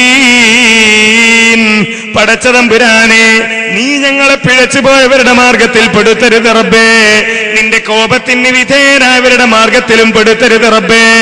ഇന്ന് മുസ്ലിം പ്രാർത്ഥിച്ചു കൊണ്ടിരിക്കുന്ന ക്രിസ്ത്യാനികളുടെ കുംഭസാര സമ്പ്രദായമില്ലേ? ആരെങ്കിലും തെറ്റ് ചെയ്താൽ അവരുടെ പാപം പൊറുക്കണമെങ്കിൽ പള്ളിയിലെ അച്ഛന്റെ അരികിൽ ചെന്ന് കുംഭസരിക്കണം എന്ന് പറയുന്ന സമ്പ്രദായമുണ്ടല്ലോ. ആ കുംഭസാര സമ്പ്രദായമാണ് ഇസ്ലാമിലേക്ക് കൊണ്ടുവരുന്നത്. ഏതെങ്കിലും ഒരു മുസ്ലിം ദോഷം ചെയ്തു പോയാൽ അദ്ദേഹം പറഞ്ഞത് ആവർത്തിച്ച് ഞാൻ നിങ്ങളെ കേൾപ്പിച്ചല്ലോ, ഇന്ന് ദോഷം ചെയ്താൽ നമ്മൾ ദോഷിയല്ലേ, ഇന്ന് ദോഷം ചെയ്താൽ നമ്മൾ ദോഷിയല്ലേ, ഇന്ന് ദോഷം ചെയ്താൽ നമ്മൾ ദോഷിയല്ലേ എന്ന ആശയം അദ്ദേഹം ആവർത്തിക്കുന്നത് നിങ്ങൾ കേട്ടു. അദ്ദേഹം തന്നെ ആവർത്തിക്കുകയും ചെയ്തു. അള്ളാഹുവിന്റെ റസൂൽ വഫാത്തായതോടുകൂടി റസൂൽ അല്ലാതാകുന്നില്ലല്ലോ. അപ്പൊ അന്ന് തെറ്റ് ചെയ്ത ആളുകൾ നബി സല്ലല്ലാഹു അലൈഹി വസല്ലമക്ക് മനപ്രയാസമുണ്ടാക്കുന്ന രൂപത്തിൽ പ്രവർത്തിച്ച ആളുകൾ, അവരുടെ പാപം പൊറുക്കണമെങ്കിൽ അവര് അള്ളാഹുവിന്റെ റസൂലിന്റെ അരികിൽ ചെന്ന് പറയണമായിരുന്നു. ഇന്ന് നമ്മൾ ഒരാളോടൊരു തെറ്റ് ചെയ്തു, ഞാൻ ഒരാളുടെ സമ്പത്ത് മോഷ്ടിച്ചു, അങ്ങനെയാണെങ്കിൽ എനിക്കത് തെറ്റാണെന്ന് ബോധ്യപ്പെട്ടാൽ ഞാൻ അള്ളാഹുവിനോട് തൗബ ചെയ്താൽ മാത്രം പോരാ, അയാളടുത്ത് ചെന്ന് എന്റെ അരികിൽ ഇങ്ങനെ ഒരു അബദ്ധം വന്നു പോയിട്ടുണ്ട് എന്ന് അയാളോട് പറയണം. അയാൾ എനിക്ക് വേണ്ടി പൊറുക്കലിനെ തേടണം. അത് ഇന്നുള്ള നിയമമാണ്. ഈ നിയമമാണ് ഇവിടെ ഇസ്ലാം പഠിപ്പിക്കുന്നത്. അല്ലാതെ ലോകത്ത് ഏത് കാലത്ത് എവിടെ ജീവിക്കുന്ന ആളുകളും അള്ളാഹുവിന്റെ റസൂലിനോട് പറഞ്ഞാലേ അവരുടെ പാപം പൊറുക്കൂ എന്ന് ഇബ്നു കസീർ പറഞ്ഞിട്ടില്ല. ഇബ്നു കസീർ മാത്രമല്ല, ലോകത്ത് ഒരു മുഫസ്സിറും അങ്ങനെ, ലോകത്ത് ഏതെങ്കിലും ഒരു മുസ്ലിം തെറ്റ് ചെയ്താൽ ഈ പറഞ്ഞതുപോലെ അൽ-ഇർഫാദിൽ പറഞ്ഞതുപോലെ ഈ പണ്ഡിതന്മാര് പ്രചരിപ്പിക്കുന്നത് പോലെ അള്ളാഹുവിനോട് പ്രാർത്ഥിക്കുന്നതിന് പകരം, അള്ളാഹുവിനോട് പൊറുക്കലിനെ തേടുന്നതിന് പകരം ഈ നബി സല്ലല്ലാഹു അലൈഹി വസല്ലമയുടെ അരികിൽ ചെന്ന് തേടിയാലേ, അള്ളാഹുവിന്റെ റസൂലിനെ കൂടി വിളിച്ച് പറഞ്ഞാലേ പാപം പൊറുക്കുകയുള്ളൂ എന്ന് അല്ലാഹു സുബ്ഹാനഹു വ തആല പറഞ്ഞിട്ടില്ല. എന്തേ ഇങ്ങനെ ഒരു അബദ്ധം വരാനുള്ള കാരണം? എന്തുകൊണ്ടാണ് ലാ ഇലാഹ ഇല്ലല്ലാഹ് എന്ന ആദർശത്തിന് തികച്ചും വിരുദ്ധമായ ഈ ഒരു പ്രവർത്തനം ഇവരുടെ ജീവിതത്തിൽ, ഈ ഒരു വിശ്വാസം ഇവരുടെ വാക്കുകളിൽ കടന്നു വരാനുള്ള കാരണം? അടിസ്ഥാനപരമായി എന്താണ് ആരാധന എന്ന് മനസ്സിലാക്കുന്നിടത്ത് സംഭവിച്ച അബദ്ധമാണ്. എന്താണ് ആരാധന എന്ന് മനസ്സിലാക്കുന്നതിൽ ഇവർക്ക് അബദ്ധം സംഭവിച്ചുപോയി. എന്താ ആരാധന? ഇവര് മനസ്സിലാക്കിയ ആരാധന എന്താണ് എന്ന് ഇവിടെ നടത്തിയ പ്രസംഗത്തിൽ തന്നെ സഖാഫി വിശദീകരിക്കുന്നത് നിങ്ങളൊന്ന് കേട്ടു നോക്കുക. ആരാധന എന്ന് പറയുന്നത് മഹാന്മാരായ പണ്ഡിതന്മാർ അതിന് വിശദീകരണം നൽകി. എന്താ വിശദീകരണം നൽകിയത്? വായത്തു തഅദീമി വദ്ദുൽ, അങ്ങേയറ്റത്തെ ബഹുമാനം, അങ്ങേയറ്റത്തെ ബഹുമാനം, അതാണ് ആരാധന. എന്തുകൊണ്ടാണ് അങ്ങേയറ്റമാവുക? മിനയിൽ ചെന്ന് ജംറത്തുൽ അഖബക്ക് കല്ലെടുത്ത് എറിയുന്നു, അത് ആരാധനയാണ്. അവിടെ എന്താണ് ഇത്ര വലിയ അങ്ങേയറ്റത്തെ ബഹുമാനം? വേറെ ഒരാൾ സഫാ മർവയുടെ ഇടയിൽ ഒരു പ്രത്യേക സ്ഥലത്തെത്തുമ്പോൾ ഓടുന്നു, ആ ഓട്ടം ആരാധനയാണ്. അവിടെ എന്താണ് ഇത്ര വലിയ അങ്ങേയറ്റത്തെ ബഹുമാനം? ഓടുന്നതിലെന്ത് ബഹുമാനം? കല്ലെടുത്തെറിയുന്നതിലെന്ത് ബഹുമാനം? ഓ സഹോദരന്മാരെ, ഇതുപോലെ ധാരാളമുണ്ട്. വീട്ടിൽ നിന്ന് പള്ളിയിലേക്ക് നടക്കുന്നു, നിസ്കരിക്കാൻ വേണ്ടി നടക്കുന്നു, ആ നടത്തം ആരാധനയാണ്. നിസ്കാരത്തിൽ നിൽക്കുന്നു, അത് ആരാധനയാണ്, അല്ലാഹുവിനുള്ള ആരാധനയാണ്. എന്നാൽ പിതാവ് കയറി വരുന്ന സമയത്ത് ഒരാൾ എഴുന്നേറ്റ് നിൽക്കുന്നു, അല്ലെങ്കിൽ ഒരു പോലീസ് ഉദ്യോഗസ്ഥൻ കയറി വരുന്ന സമയത്ത് എഴുന്നേറ്റ് നിൽക്കുന്നു, അല്ലെങ്കിൽ ഒരു പ്രായമുള്ളവൻ കയറി വരുന്ന സമയത്ത് എഴുന്നേറ്റ് നിൽക്കുന്നു, ഒരു പണ്ഡിതൻ കയറി വരുന്ന സമയത്ത് എഴുന്നേറ്റ് നിൽക്കുന്നു, ഉമ്മ കയറി വരുന്ന സമയത്ത് എഴുന്നേറ്റ് നിൽക്കുന്നു. ഈ നൃത്തം ആരാധനയാണോ? ഈ നൃത്തം ആദരിക്കപ്പെടുന്ന വ്യക്തിക്ക് ആരാധനയല്ല. ഈ അല്ലാഹുവിനെ ബഹുമാനിച്ചുകൊണ്ടുള്ള നൃത്തം നിൽക്കുന്ന വ്യക്തി എല്ലാ ഗുണത്തിന്റെയും എല്ലാ നന്മയുടെയും സൃഷ്ടാവും ഉടമസ്ഥനും, അതേ അങ്ങേയറ്റത്തെ ഗുണം ചെയ്യുന്നവൻ, അങ്ങേയറ്റത്തെ ഗുണം നൽകുന്നവൻ എന്ന വിശ്വാസത്തോടെയാണ് ബഹുമാനിക്കുന്നത്. അങ്ങേയറ്റത്തെ ഗുണം ചെയ്യുന്നവൻ എന്ന വിശ്വാസത്തോടെയാണ് എഴുന്നേറ്റ് നിൽക്കുന്നത്. അപ്പോൾ നിസ്കാരത്തിന് വേണ്ടിയുള്ള നൃത്തം അങ്ങേയറ്റത്തെ ഗുണം ചെയ്യുന്ന രാജാവിനെ ബഹുമാനിച്ചതാണ്. അങ്ങേയറ്റത്തെ ഗുണം ചെയ്യുന്നവൻ എന്ന നിലക്കുള്ള ബഹുമാനമാണ്. അതുകൊണ്ടത് ആരാധനയാണ്. അദ്ദേഹം പറഞ്ഞു വന്നത് എന്താണ്? ഒരു നിർവചനം അദ്ദേഹം കേട്ടിട്ടുണ്ട്, മനസ്സിലാക്കിയിട്ടുണ്ട്. ആ നിർവചനം ശരിയാണ്. പക്ഷേ അങ്ങേയറ്റം എന്ന് പറഞ്ഞതുകൊണ്ട് അദ്ദേഹം മനസ്സിലാക്കിയത് ശരിയല്ല. അദ്ദേഹം തെറ്റായി മനസ്സിലാക്കിയത് കൊണ്ടല്ല ഈ പറയുന്നത്. അദ്ദേഹം മനസ്സിലാക്കിയിട്ടുണ്ട് ശരി എന്താണ് എന്ന്. അദ്ദേഹം ശരി എന്താണെന്ന് മനസ്സിലാക്കിയിട്ടുണ്ട്. പക്ഷേ ആ മനസ്സിലാക്കിയ ശരി ഈ വിഷയത്തിന്റെ സന്ദർഭത്തിൽ പറഞ്ഞാൽ എന്താണ് അങ്ങേയറ്റത്തെ ഇബാദത്തായി വരുന്നത് എന്ന്, അങ്ങേയറ്റത്തെ വണക്കമായി വരുന്നത് എന്താണ് എന്ന് ഈ ദുആ എന്ന വിഷയവുമായി ബന്ധപ്പെടുത്തിക്കൊണ്ട് പറഞ്ഞാൽ ഇക്കാലം വരെ തങ്ങൾ കെട്ടിപ്പൊക്കിയ മുഴുവൻ ദുർവ്യാഖ്യാനങ്ങളും തകർന്നു വീഴും എന്ന് മനസ്സിലാക്കിയത് കൊണ്ടാണ് ഇവിടെ അത് പറയാതെ പോയത്. അദ്ദേഹത്തിന് മനസ്സിലായി എന്ന് ഞാൻ വെറുതെ പറയുന്നതല്ല. ഇവിടെ അദ്ദേഹം എന്താണ് ഇബാദത്തിനെ കുറിച്ച് പറഞ്ഞത്? അങ്ങേയറ്റത്തെ ഗുണം ചെയ്യുന്നവൻ അല്ലാഹുവാണെന്ന് വിശ്വസിച്ച് ചെയ്യുമ്പോഴാണ് ഇബാദത്താകുന്നത്. അതേപോലെ തന്നെ എല്ലാ ഗുണത്തിന്റെയും എല്ലാ നന്മയുടെയും അങ്ങേയറ്റത്തെ ഉടമസ്ഥൻ അല്ലാഹുവാണെന്ന് വിശ്വസിക്കുക, അപ്പോഴത് അല്ലാഹുവിനുള്ള ഇബാദത്താകുന്നു. അങ്ങനെ മറ്റാരെങ്കിലും വിശ്വസിച്ചാൽ അത് അവർക്കുള്ള ആരാധനയാകും. അങ്ങനെ വിശ്വസിച്ചാലേ, അഥവാ അങ്ങേയറ്റത്തെ ഗുണം ചെയ്യുന്നവൻ, അങ്ങേയറ്റത്തെ നന്മയുടെ ഉടമസ്ഥൻ, അങ്ങേയറ്റത്തെ കഴിവുകളുടെ ഉടമസ്ഥൻ, അങ്ങേയറ്റത്തെ ഗുണം ചെയ്യുന്നവൻ എന്നിങ്ങനെ കുറെ അങ്ങേയറ്റം അദ്ദേഹം പറഞ്ഞല്ലോ. ഏതായി അങ്ങേയറ്റം? ഇത് അദ്ദേഹം തന്നെ എഴുതിയ പുസ്തകമാണ്. പക്ഷേ ഈ പുസ്തകം മുജാഹിദുകൾക്കെതിരെ എഴുതിയ പുസ്തകമല്ല. ഇത് ഇസ്തിഗാസയുമായി ബന്ധപ്പെട്ടുകൊണ്ട് എഴുതിയ പുസ്തകമല്ല, മറിച്ച് പലിശക്കെതിരെ എന്ന പേരിൽ ഒരു സുന്നി പണ്ഡിതനെതിരെ എഴുതിയ പുസ്തകമാണ്. ഈ പുസ്തകത്തിൽ അദ്ദേഹം ഒരു ലേഖനം, അദ്ദേഹം ഒരു ഹെഡിങ് കൊടുക്കുകയാണ്, റബ്ബുകളാക്കുകയോ. എന്നിട്ട് അദ്ദേഹം എഴുതുകയാണ് ആ തലവാചകത്തിന് ചുവട്ടിൽ, പുരോഹിതന്മാരെ, സഹോദരന്മാരെ ശരിക്കും നമ്മൾ മനസ്സിലാക്കേണ്ടതുണ്ട്. അദ്ദേഹം പറഞ്ഞ നിർവചനം നമ്മുടെ മനസ്സിൽ നമ്മൾ സൂക്ഷിക്കുക. എന്താ?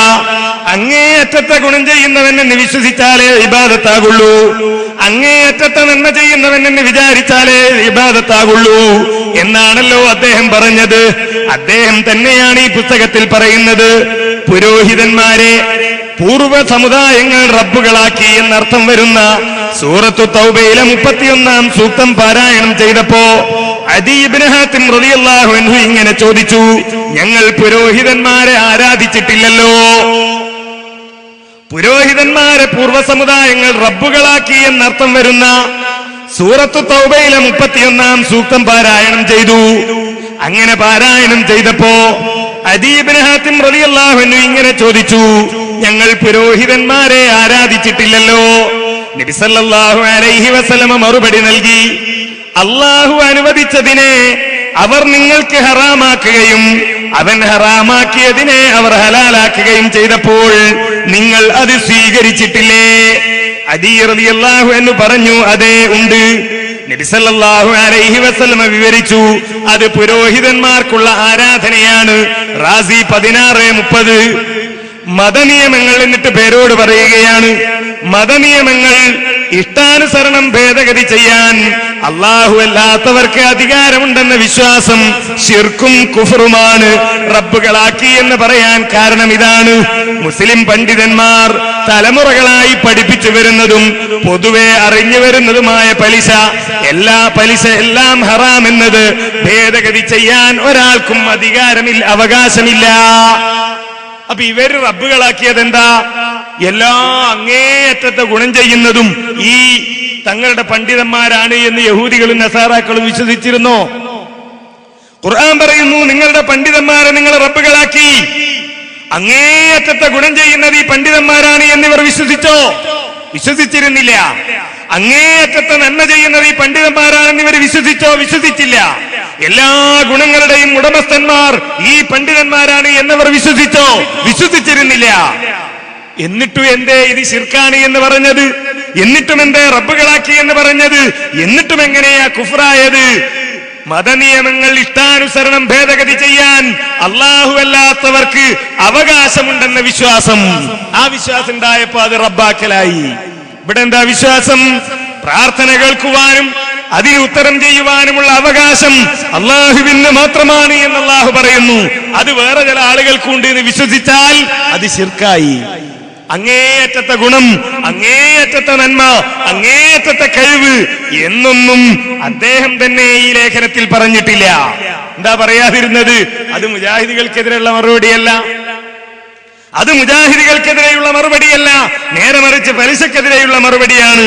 അപ്പൊ പറഞ്ഞു വന്നത് ആരാധന എന്താണ് എന്ന് മനസ്സിലാക്കുന്നതിൽ അബദ്ധം വന്നുപോയി. കാരണം എന്താണ്? എഴുതിവെച്ച നിർവചനങ്ങളുടെ അടിസ്ഥാനത്തിൽ മാത്രമാണ് ഇവർ ഈ ദീനിനെ മനസ്സിലാക്കിയത്. എന്നാൽ ആ നിർവചനങ്ങൾക്കപ്പുറത്ത് നമ്മൾ മനസ്സിലാക്കേണ്ട ഒരു കാര്യമുണ്ട്. അല്ലാഹു സുബ്ഹാനഹു വ തആല ഈ ലോകത്തേക്ക് നിയോഗിച്ച നബിമാരാരും തന്നെ എന്താണ് ഇബാദത്ത് എന്ന്, എന്താണ് ദുആ എന്ന്, എന്താണ് തൗഹീദ് എന്ന്, ശിർക്ക് എന്ന് നിർവചനം പറഞ്ഞ് പഠിപ്പിച്ചിട്ടല്ല ദീന് പഠിപ്പിച്ചത്. മറിച്ച് അവര് ശിർക്ക് വിശദീകരിച്ചു കൊടുത്തു, അവര് തൗഹീദ് വിശദീകരിച്ചു കൊടുത്തു, അവര് അല്ലാഹുവിനെ ഇബാദത്ത് ചെയ്യണം എന്ന് ഈ സമൂഹത്തോട് ആവശ്യപ്പെട്ടു. അതാ വിശുദ്ധ ഖുർആനിലെ ആയത്തുകൾ. അത് മനസ്സിലാക്കുന്നിടത്താണ് അബദ്ധം സംഭവിച്ചു പോയത്. സാധാരണയായി പറയാറുണ്ട്, ഇലാഹാണെന്ന് വിശ്വസിച്ച് തേടിയാലേ കുഴപ്പമുള്ളൂ, ഇലാഹാണെന്ന് വിശ്വസിച്ച് തേടിയാലേ കുഴപ്പമുള്ളൂ, ഇലാഹാണെന്ന് വിശ്വസിക്കാതെ തേടിയാൽ കുഴപ്പമില്ല. സഹോദരന്മാരെ, അള്ളാഹുവിന് പുറമെ മുഹൈദ്ദീൻ ഷേഖ്, അല്ലെങ്കിൽ റിഫായി ഷേഖ്, അല്ലെങ്കിൽ ബദരീങ്ങൾ ഇലാഹാണെന്ന് വിശ്വസിച്ച് തേടിയാലേ കുഴപ്പമുള്ളൂ എന്നാ മുസ്ലിംമാര് പറയാറുള്ളത്. എന്നാൽ ഇലാഹാണെന്ന് വിശ്വസിച്ചാ പിന്നെ തേടണോ? ഇലാഹാണെന്ന് വിശ്വസിച്ചാ പിന്നെ തേടണ്ട, വിശ്വസിച്ചാൽ തന്നെ ശിർക്കായി. ഇലാഹാണെന്ന് വിശ്വസിക്കുന്നതോടുകൂടി ശിർക്കായി. ഇലാഹാണെന്ന് വിശ്വസിച്ച് നിസ്കരിച്ചാലേ ശിർക്കാവുകയുള്ളൂ, ഇലാഹാണെന്ന് വിശ്വസിച്ച് നോമ്പെടുത്താലേ ശിർക്കാവുകയുള്ളൂ. ഇനി അള്ളാഹ്ക്ക് ചെയ്യുന്ന ഇബാദത്തിൽ അങ്ങനെ ഒന്നുണ്ടോ? അള്ളാഹുവിന് വേണ്ടി നിസ്കരിക്കുന്നു, അള്ളാഹുവിന് വേണ്ടി നോമ്പെടുക്കുന്നു എന്നല്ലാതെ അള്ളാഹു ഇലാഹാണെന്ന് വിശ്വസിച്ചുകൊണ്ട് നോമ്പെടുക്കുന്നു, നബൈതു സൗമഗദിൻ എന്നതായി ഫർദ് റമളാൻ എന്ന് പറഞ്ഞ് നിയത്ത് വെക്കുമ്പോ ലില്ലാഹി തആല എന്നല്ലാതെ ഇലാഹാണെന്ന് വിശ്വസിച്ചുകൊണ്ട് നോമ്പെടുക്കുന്നു എന്ന് പറയാറുണ്ടോ? ഇല്ല. അതെന്തിനാ? അത് ആളുകളെ തെറ്റിദ്ധരിപ്പിക്കാൻ. എന്നിട്ട് ഇലാഹ് എന്നുള്ളതിന് അർത്ഥം പറയുന്നത് ദൈവം ദൈവം ദൈവം ദൈവമാണെന്ന് വിശ്വസിച്ചാൽ, അപ്പൊ ദൈവം എന്നതും ആരാധ്യൻ എന്നതും രണ്ടും രണ്ടായ ജനങ്ങൾ മനസ്സിലാക്കുന്നത്. അപ്പൊ നമ്മൾ എന്ത് ചെയ്യുന്നില്ല? ദൈവാണെന്ന് വിശ്വസിക്കുന്നില്ല, ആരാധ്യനാണെന്ന് വിശ്വസിക്കുന്നുണ്ടോ? ഉണ്ട്.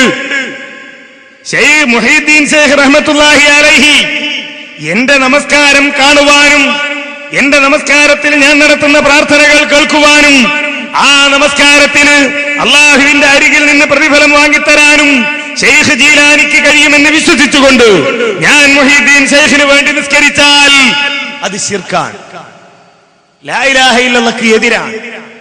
എന്റെ നോമ്പ് ശൈഖ് ജീലാനി കാണുകയും അറിയുകയും അങ്ങനെ ശൈഖ് ജീലാനി അള്ളാഹുവിന് അരികിൽ നിന്ന് അതിന് പ്രതിഫലം വാങ്ങിത്തരികയും ചെയ്യും എന്ന് വിശ്വസിച്ചുകൊണ്ട് ശൈഖ് ജീലാനിക്ക് വേണ്ടിയോ ബദരീങ്ങൾക്ക് വേണ്ടിയോ റസൂൽ സല്ലല്ലാഹു അലൈഹി വസല്ലമക്ക് വേണ്ടിയോ നോമ്പെടുത്താൽ ആ നോമ്പ് ശിർക്കാണ്. ആ ശിർക്കാണെന്ന് മാത്രമല്ല, മുഹീദ്ദീൻ ശൈഖിനെ ആരാധ്യനാക്കലാണ്. എന്താ ആരാധ്യനാക്കുക എന്ന് പറഞ്ഞാൽ? ആരാധനക്കർഹൻ. അങ്ങനല്ലേ നമ്മൾ പണ്ട് അർത്ഥം പറഞ്ഞത്? ലാ ഇലാഹ ഇല്ലല്ലാഹ് എന്ന് പറഞ്ഞാൽ എന്താണ്? ആരാധനക്കർഹനായി അള്ളാഹു അല്ലാതെ വേറെ ആരും ഇല്ല. അപ്പൊ ആരാധനയായി എന്തുണ്ടോ അത് അള്ളാഹുവിന് മാത്രമേ അർപ്പിക്കാൻ പാടുള്ളൂ. ഈ ദൈവവും ആരാധനയും തമ്മിൽ ഇവർക്ക് തെറ്റിപ്പോകും.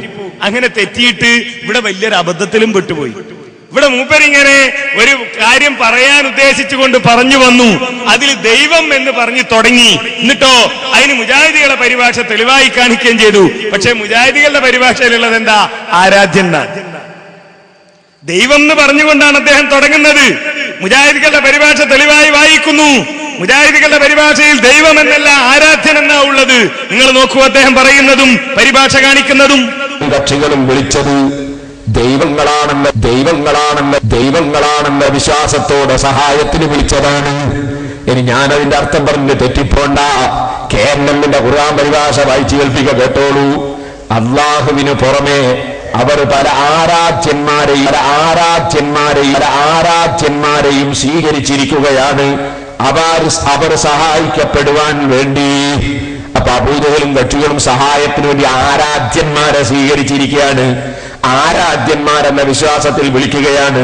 അള്ള പറയുന്നില്ല,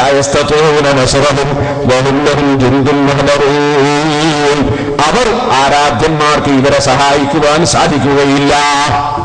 ആരാധ്യന്മാർക്ക് സഹായിക്കാൻ കഴിയില്ല, ഉറപ്പല്ലേ? കാരണം ആരാധ്യന്മാരാണെന്ന വിശ്വാസത്തോടെ വിളിച്ചാൽ അള്ളണ്ടോ പിന്നെ അവർക്ക് സഹായം കൊടുക്കുന്നു. കാരണം ആരാധ്യന്മാരാണെന്ന വിശ്വാസത്തോടെ വിളിച്ചാൽ അള്ളണ്ടോ പിന്നെ അവർക്ക് സഹായം കൊടുക്കുന്നു. കാരണം ആരാധ്യന്മാരാണെന്ന വിശ്വാസത്തോടെ വിളിച്ചാൽ അള്ളണ്ടോ പിന്നെ അവർക്ക് സഹായം കൊടുക്കുന്നു. ആരാധ്യന്മാരാണെന്ന വിശ്വാസത്തോടെ വിളിച്ചാലുണ്ടോ അള്ളാഹ് അവർക്ക് സഹായിക്കാനുള്ള കഴിവ് കൊടുക്കുന്നു എന്നാണ് അദ്ദേഹം ചോദിക്കുന്നത്. ശരി, ആരാധ്യന്മാരല്ല എന്ന് വിചാരിച്ച് നിങ്ങൾ വിളിച്ചോളൂ എന്നെവിടെയാ പറഞ്ഞത്? ആരാധ്യന്മാരല്ല എന്ന് വിചാരിച്ച് പ്രാർത്ഥിക്കുന്ന ഒരവസ്ഥയില്ല. കാരണം പ്രാർത്ഥന ആരാധനയാണ്. ആ ആരാധന അർപ്പിക്കുന്നതോടുകൂടി ആരാധനക്കർഹരാണെന്ന് വിശ്വസിച്ചു. ആരാധ്യനല്ലെന്ന് വിചാരിച്ച് നിസ്കരിക്കുക, ആരാധ്യനല്ലെന്ന് വിശ്വസിച്ച് നോമ്പെടുക്കുക എന്നൊരവസ്ഥയില്ല. കാരണം മുഹീദ്ദീൻ ശൈഖിന് ഞാൻ നോമ്പെടുക്കുമ്പോ നോമ്പ് എന്ന ആരാധന ഞാൻ ശൈഖിന് അർപ്പിക്കുന്നു, അതോടുകൂടി ആരാധനക്കർഹനാണെന്ന് വിശ്വസിച്ചു. ബദരീങ്ങൾക്ക് വേണ്ടി നിസ്കരിക്കുന്നതോടുകൂടി, ഇബ്രാഹിം നബിക്ക് വേണ്ടി ഹജ്ജ് ചെയ്യുന്നതോടുകൂടി എന്തായി? ഇബ്രാഹിം നബിക്ക് ഹജ്ജ് എന്ന എന്റെ ആരാധന സ്വീകരിക്കുവാൻ, ബദരീങ്ങൾക്ക് നോമ്പി എന്ന എന്റെ ആരാധന സ്വീകരിക്കുവാൻ അധികാരമുണ്ടെന്ന് വിശ്വസിക്കലായി. അതവർ ആരാധനക്കർഹരാണെന്ന് വിശ്വസിക്കലാണ്. ആരാധ്യരായി കഴിഞ്ഞു. എന്നിട്ടോ ദൈവമാണെന്ന് എന്ന് പറഞ്ഞ് തുടങ്ങി. അദ്ദേഹം പരിഭാഷ വായിച്ചപ്പോ പരിഭാഷയിലുള്ളത് എന്താണ്? ആരാധ്യരാണ് എന്ന.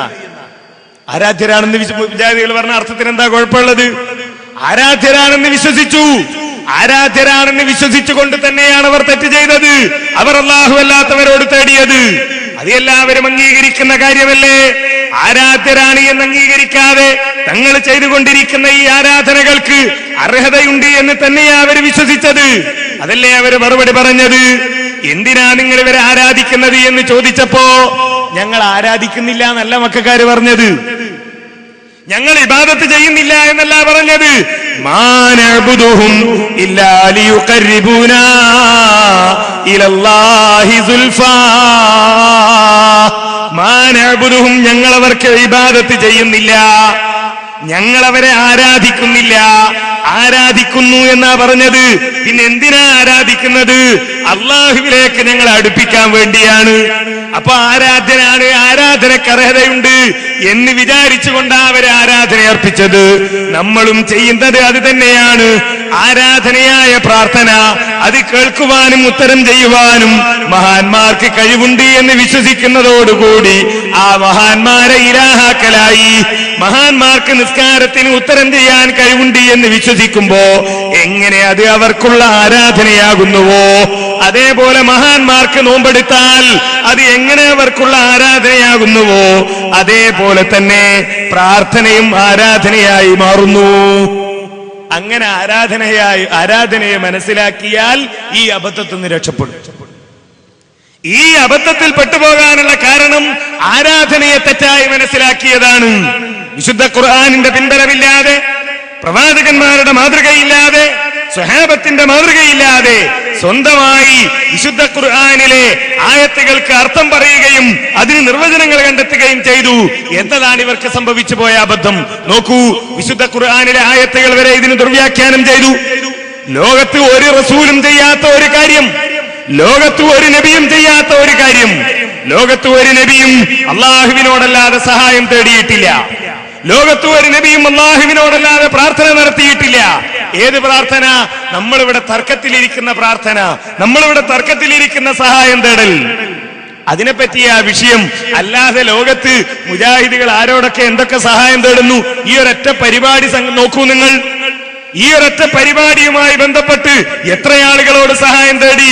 ഇതിന്റെ ലൈറ്റ് ആൻഡ് സൗണ്ട് പ്രവർത്തിപ്പിക്കുന്നവരോട് സഹായം തേടി, ഇവിടെ മറ്റ് സൗകര്യങ്ങൾ ഒരുക്കുന്നവരോട് സഹായം തേടി, കസേര സംഘടിപ്പിക്കുന്നവരോട് സഹായം തേടി, അതോടൊപ്പം തന്നെ ഈ പരിപാടി കേൾക്കാൻ വന്ന ആളുകളോടൊക്കെ നമ്മൾ സഹായം തേടി. മാത്രമല്ല ചിലപ്പോ ഇതിന് സാമ്പത്തിക സഹായത്തിന് മറ്റു പലരെയും സഹായം തേടിയിട്ടുണ്ടാകാം. ഈ സഹായം തേടലും സുന്നികളും തമ്മിൽ, മുജാഹിദികളും സുന്നികളും തമ്മിൽ തർക്കമുണ്ടോ?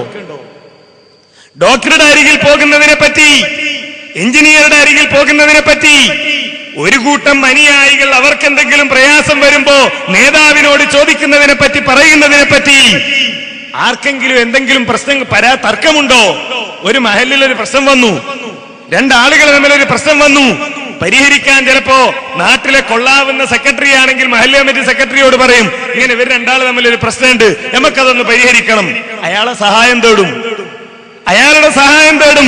ഇനി അയാൾ കൊള്ളൂല്ലെങ്കിൽ ഖാദിയുടെ സഹായം തേടും. ഇനി അതല്ലെങ്കിലോ ചിലപ്പോ അടുത്ത പ്രദേശങ്ങളിൽ ഇത്തരം കാര്യങ്ങളൊക്കെ പറഞ്ഞ് മധ്യസ്ഥത വഹിച്ച് പ്രശ്നങ്ങൾ തീർക്കുന്ന നല്ല മനസ്സുകളുടെ ഉടമസ്ഥരുണ്ടെങ്കിൽ അവരുടെ സഹായം തേടും. നാട്ടിൽ പ്രശ്നം ഉണ്ടാവുമ്പോ അങ്ങനെ നേതാക്കന്മാരോട്, ഉത്തരവാദപ്പെട്ടവരോട് പറയാറുണ്ട്, സഹായം തേടാറുണ്ട്. ആ സഹായം തേടൽ സുന്നി മുജാഹിദും തമ്മിൽ തർക്കമുള്ള സഹായം തേടലാണോ? അല്ല. അതേപോലെ ഒരു സഹായം തേടൽ മൂസാ നബി അലൈഹിസ്സലാത്തു വസ്സലാമിന്റെ സമൂഹം അദ്ദേഹത്തോട് നടത്തി. മൂസാ നബി അലൈഹിസ്സലാം അവരുടെ ഇടയിലുള്ള നേതാവാണ്. അള്ളാഹു അവരിലേക്ക് നിയോഗിച്ച റസൂലാണ്. ആ റസൂലിന്റെ അരികിൽ ചെന്നുകൊണ്ട് അവർ വെള്ളത്തിന് വേണ്ടി ആവശ്യപ്പെടുകയാണ്. വെള്ളമില്ലാത്ത അവസ്ഥ മൂസാ നബി അലൈഹിസ്സലാമിനോട് പറയുന്നു. ആ പറഞ്ഞത് വരെ മമ്പർത്ത തങ്ങളെ വിളിക്കാനും മുഹീദ്ദീൻ ശൈഖിനെ വിളിക്കാനുള്ള തെളിവായിട്ട് മുസ്ലിയാമാര് പറയുന്നു എന്ന് ഞാൻ പറഞ്ഞാൽ ചിലപ്പോൾ വിശ്വസിക്കാൻ നിങ്ങൾക്ക് പ്രയാസമുണ്ടാകും. അതുകൊണ്ട് അദ്ദേഹം തന്നെ പറയട്ടെ.